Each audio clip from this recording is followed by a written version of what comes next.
नमस्कार, जय हिंद, वंदे मातरम। आपका स्वागत है स्टडी दिल से में।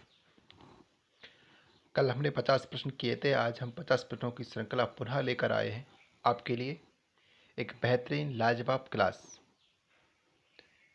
जिस किसी भी को हमारे व्हाट्सएप ग्रुप से जुड़ना हो उसके लिए हमारा नंबर है, आप नंबर नोट करें 91 0 933 77 और 33।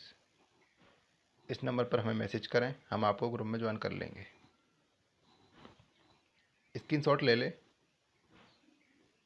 आगे बढ़ेंगे। पहला प्रश्न है, पर्यावरण संचेतना का कार्य सुचारू रूप से किया जा सकता है सरकारी स्तर पर, गैर सरकारी स्तर पर, स्वयंसेवी संस्थाओं के स्तर पर, इनमें से सभी स्तर पर। तो कौन सा होगा? इनमें से सभी हो जाएगा। डी ऑप्शन नंबर राइट हो जाएगा, क्योंकि पर्यावरण का जो स्तर है वो सभी स्तर पर होता है। कार्य सुचारू रूप से किया, गैर सरकारी स्तर पर भी किया जा सकता है, सरकारी स्तर पर भी किया जा सकता है। और जो स्वयं के द्वारा संस्थाएं होती हैं, सरकार के द्वारा निमित्त पर जो संस्थाएं होती हैं उनके द्वारा भी। नेक्स्ट क्वेश्चन की ओर आगे बढ़ेंगे। पर्यावरण चेतना एवं संरक्षण के लिए अंतर्राष्ट्रीय स्तर पर चलाया जा रहा कार्यक्रम है। यूनेस्को का मनुष्य एवं जीवमंडल कार्यक्रम है, संयुक्त राष्ट्र का पर्यावरण कार्यक्रम है, अंतर्राष्ट्रीय जैव कार्यक्रम है, उपयुक्त सभी। तो सभी कार्यक्रम पर्यावरण चेतना के लिए चलाए जा रहे हैं, चाहे यूनेस्को का हो, संयुक्त राष्ट्र का हो, अंतर्राष्ट्रीय जैव कार्यक्रम IBP हो, उपयुक्त सभी। तो डी ऑप्शन नंबर राइट हो जाएगा। आगे बढ़ेंगे, अब फास्ट करेंगे हम। तो मनुष्य एवं जीवमंडल का कार्यक्रम प्रारंभ हुआ, तो मनुष्य एवं जीवमंडल का कार्यक्रम प्रारंभ हुआ था 1970 में। तो 1970 डी ऑप्शन नंबर राइट हो जाएगा। आगे बढ़ेंगे, मनुष्य एवं जीवमंडल कार्यक्रम किसके द्वारा प्रारंभ किया गया था? तो मनुष्य एवं जीवमंडल कार्यक्रम किया गया था यूनेस्को के द्वारा। तो जो बी ऑप्शन नंबर है राइट हो जाएगा। शिक्षक भर्ती के लिए आप चैनल को सब्सक्राइब कर ले। बहुत जल्द हम मैथ की क्लास लेने वाले हैं। मौसम ख़राब हो गया था, 2-4 दिन की क्लास नहीं हो पाई है, उस चीज़ का हमें खेद है। लाइट की समस्या थी, तापमान बिल्कुल मीडियम हो गया था, इसलिए हम खेद समझते हैं। अगले प्रश्न की ओर बढ़ते हैं। ऊंचाई पर प्रति 1000 मीटर पर कितने तापमान का ह्रास होता है? जब जैसे हम ऊंचाई पर जाते हैं तो 1000 मीटर पर कितने तापमान का ह्रास होता है?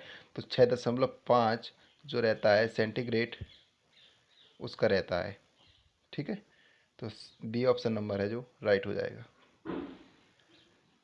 आपको प्रत्येक विषय कवर कराया जाएगा, इस बात की आप टेंशन छोड़ दें। अपने मित्रों को जोड़ें, लिंक को शेयर करें, चैनल को सब्सक्राइब जरूर करना है।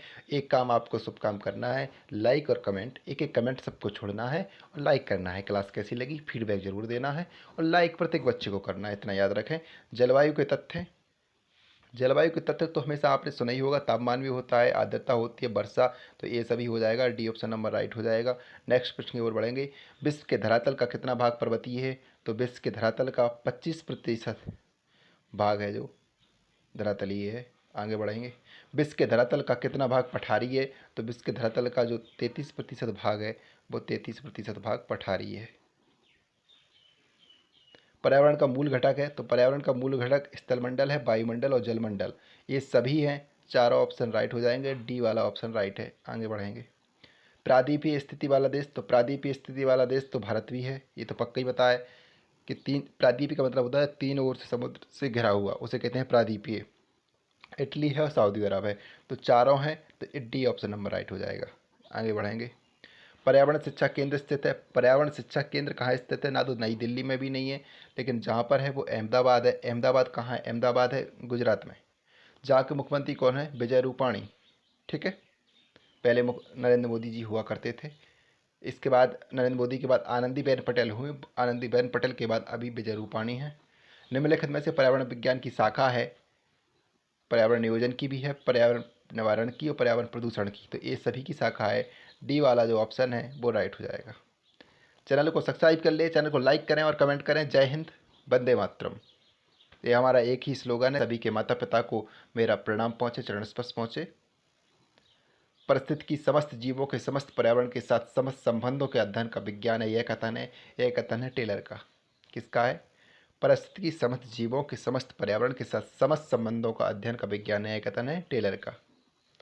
सर्वप्रथम किस विद्वान ने परितंत्र या परिस्थितिकी तंत्र की संकल्पना प्रस्तुत की? तो सर्वप्रथम टेंसले ने की थी। डी वाला ऑप्शन राइट है। परिस्थितिकी तंत्र की संकल्पना प्रस्तुत की तो वो टेंसले ने की थी। ये मोस्ट है क्वेश्चन, आप याद रखें। भारत वन्य प्राणी संस्थान कहाँ है? तो भारत वन्य प्राणी संस्थान आपको पता होगा देहरादून में है। ए वाला जो ऑप्शन है वो राइट हो जाएगा। आगे बढ़ेंगे। द्वीपीय स्थिति वाला देश, तो द्वीपीय स्थिति वाला देश है न्यूजीलैंड, इंडोनेशिया, हवाई द्वीप, ये सभी। तो डी वाला ऑप्शन नंबर राइट हो जाएगा। बहुत फास्ट हम करने वाले हैं। पर्यावरण और वन मंत्रालय स्थित है, तो पर्यावरण और वन मंत्रालय स्थित है मुंबई में, नई दिल्ली में, चेन्नई और चंडीगढ़ में। तो कहाँ पे? नई दिल्ली में। निम्न में से पर्यावरण का जैविक घटक नहीं है? मृदा, पर्णहत विहीन पादप, सूक्ष्मजीव, हरे पादप। तो कौन सा नहीं है? मृदा नहीं है। ये वाला ऑप्शन राइट हो जाएगा। आगे बढ़ेंगे। परिस्थिति को प्रकृति की संरचना और उसके कार्य का अध्ययन के रूप में परिभाषित करने वाले विद्वान हैं। तो कौन है? टेंसले हैं, हर्स्कोविट्स है, ओडम है। तो कौन है? ओडम है। बी वाला ऑप्शन नंबर राइट हो जाएगा। आगे बढ़ेंगे। भारत में प्रथम परिस्थिति की अंशदान करने वाले थे, तो कौन थे? ओडम थे, प्रोफेसर आर मिश्रा थे, पी डिजुयान थे। तो कौन थे?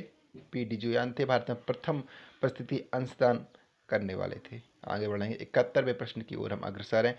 भारत को प्रथम परिस्थिति की अंशदान कब मिला? तो भारत को प्रथम परिस्थिति की अंशदान 1921 में मिला। विज्ञान की बाह्यशाखा जिसके अंतर्गत जीवों, उनके चारों ओर के पर्यावरण, उसमें पाए जाने वाले अन्य सभी जीवों के पारस्परिक संबंधों का अध्ययन करते हैं, यह कथन किसने कहा था? यह कथन था फिलिप्सन का। तो डी वाला जो ऑप्शन है राइट हो जाएगा। परिस्थिति शब्द का सर्वप्रथम प्रयोग किए जाने का श्रेय, तो परिस्थिति का सर्वप्रथम प्रयोग किया था हीकल महोदय ने। सजीवों का परिस्थिति योग ही पर्यावरण है, यह कथन किसने कहा? सजीवों का है तो वो फटिंग ने कहा। एक ऐसे प्रश्न हैं, आपको ऐसे प्रश्नों की श्रृंखला जो आपने प्रश्न पढ़े नहीं होंगे कभी, क्योंकि ईवीएस है। इस बात को आप याद रखें, मध्य प्रदेश में ईवीएस बहुत हार्ड आने वाला है। इसका पाठ्यक्रम जो विस्तृत है, इसलिए ईवीएस पे बहुत फोकस रखना है अपन लोगों को। निम्न में से पर्यावरण का भौतिक घटक नहीं है? हरे पादप हैं, अग्नि है, तापमान है, स्तराकृत। तो हरे पादप हैं जो पर्यावरण का भौतिक घटक नहीं है। ठीक है। हीकल थे। हीकल क्या थे? हीकल थे जर्मनी के थे, जो जीव विज्ञानी थे, जीव मनोविज्ञानी थे। तो हीकल महोदय थे, अर्नेस्ट हीकल का पूरा नाम है। परिस्थितिकी तंत्र की संरचना व कार्य के अध्ययन को परिस्थितिकी कहते हैं, यह कथन ओडम महोदय का है। डी वाला ऑप्शन राइट हो जाएगा। पृथ्वी पर जिसका चक्र निरंतर वायुमंडल, प्राणियों एवं मृदा में चलता रहता है वह है? तो N2 एवं H2 का, O2, CO2, ये सभी का चलता रहता है, ये सभी गैसों का चलता रहता है। तो D. Oxygen, nitrogen, carbon dioxide, ये सभी का चलता है। वायुमंडल में कार्बन डाइऑक्साइड गैस है, तो वायुमंडल में जो कार्बन डाइऑक्साइड गैस है वो 0.003% है। ठीक है। एक चीज़ और बताते हैं आपको। नाइट्रोजन 78% पाई जाती है, ऑक्सीजन 21% पाई जाती है, याद रखें। वायुमंडल में नाइट्रोजन गैस, तो वायुमंडल में नाइट्रोजन गैस 78.08% पाई जाती है, ये अभी मैंने आपको बताया। ये वाला जो ऑप्शन है वो राइट हो जाएगा। वायुमंडल में ऑक्सीजन गैस, ये भी बताया अभी हमने आपको, तो ये ऑप्शन गलत दिया है। 20.95 है, मतलब 21 ही पाई जाती है। सी वाला ऑप्शन है, ये गलत दिया है आंसर। चलो, निम्न में से कार्बन का प्रमुख स्रोत, तो कार्बन का प्रमुख स्रोत है कार्बन डाइऑक्साइड, CO2, जिसे हम कहते हैं। आगे बढ़ेंगे। बी वाला ऑप्शन है जो राइट हो जाएगा। चैनल को सब्सक्राइब जरूर करना है, इतना याद रखें। चैनल को लाइक और कमेंट एक एक सबको करना है। ऊंचाई जलवायु को किस प्रकार प्रभावित करती है? तो ऊंचाई जलवायु को पवन गति, आर्द्रता में वृद्धि, वर्षण में वृद्धि, तापमान में वृद्धि, ये सभी में करती है। तो डी वाला ऑप्शन है जो राइट हो जाएगा।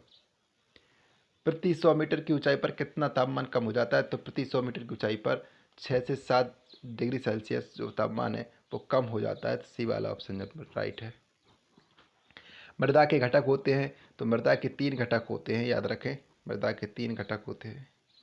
पादप में उच्चतम उपचायी क्रियाएं मूलों द्वारा जल का उच्चतम अवशोषण सामान्यतः किस तापमान के मध्य होता है? तो 20 डिग्री सेल्सियस से 30 डिग्री सेल्सियस के मध्य होता है।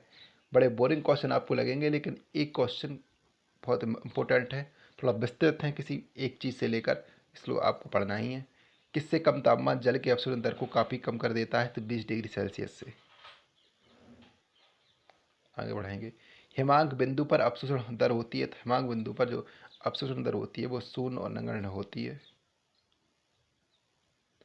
आवास के आधार पर परिस्थिति की शाखा है, तो आवास के आधार पर परिस्थिति की शाखा है जो समुद्री परिस्थिति की, घास परिस्थिति की, वन परिस्थिति की, ये सभी है। तो डी वाला जो ऑप्शन है वो राइट हो जाएगा। सम परिस्थिति का प्रकार है, सम परिस्थिति का प्रकार होता है बायोम परिस्थिति, समुदाय, समवृष्टि, ये सभी। तो डी वाला ऑप्शन नंबर राइट हो जाएगा। आगे बढ़ेंगे। गोविंद वल्लभ पंत हिमालयी पर्यावरण एवं विकास संस्थान स्थित है, तो अल्मोड़ा में है जी। कहाँ पर है? अल्मोड़ा में। गोविंद वल्लभ पंत हिमालयी पर्यावरण विकास, याद रखें जी। राजस्थान का अक्षांशीय विस्तार, तो राजस्थान का अक्षांशीय विस्तार है 23 डिग्री 3 से 30 डिग्री 12 उत्तरी अक्षांश तक है। आगे बढ़ेंगे। राजस्थान का देशांतरीय विस्तार है तो 69 डिग्री 30 सेल्सियस से 78 सेल्सियस नहीं है, 69 डिग्री 30 से 78 डिग्री 17 पूर्वी देशांतर तक है, याद रखें। पृथ्वी को ज्यामितीय आधार पर कितने ताप कटिबंधों में विभक्त किया गया है? तो पृथ्वी को ज्यामितीय आधार पर तीन प्रकार से किया गया है। अगला प्रश्न है, उष्णकटिबंधीय का विस्तार है, तो उष्णकटिबंधीय का विस्तार है 231/2 डिग्री उत्तरी अक्षांश से 231/दक्षिणी अक्षांश तक है। तो हमें लगा देना है ए वाला ऑप्शन। उपोष्ण कटिबंध का विस्तार, तो उपोष्ण कटिबंध का विस्तार भी 30 डिग्री 30 उत्तरी से 66 डिग्री 30 डिग्री 23 डिग्री से 30 और दक्षिणी से 66 डिग्री 30 दक्षिणी अक्षांश तक है। इतना इम्पोर्टेंट प्रश्न नहीं है, लेकिन आप देख लेना एक बार, थोड़ा रहेगा ध्यान में। शीत कटिबंध का विस्तार है, तो शीत कटिबंध का विस्तार होता है हमेशा 66 डिग्री 30 से 90 उत्तरी अक्षांश और 66 डिग्री 30 से 90 दक्षिणी अक्षांश तक रहता है। हार्ड प्रश्न है, मैंने आपको पहले ही बोला है, बी वाला ऑप्शन राइट है। आगे बढ़ेंगे। पृथ्वी का ताप कटिबंध है, तो पृथ्वी का ताप कटिबंध इनमें से कोई नहीं है, ना उष्ण, ना शीत है, ना उपोषण है।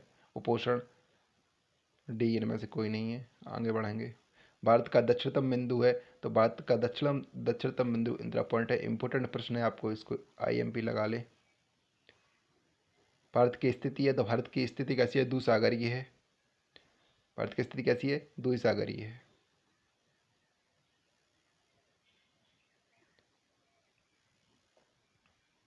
आज के 50 प्रश्न पूरे हो गए। कल याद रखें सभी लोग, कल अपने मित्रों को जोड़ना है जितने हो सके।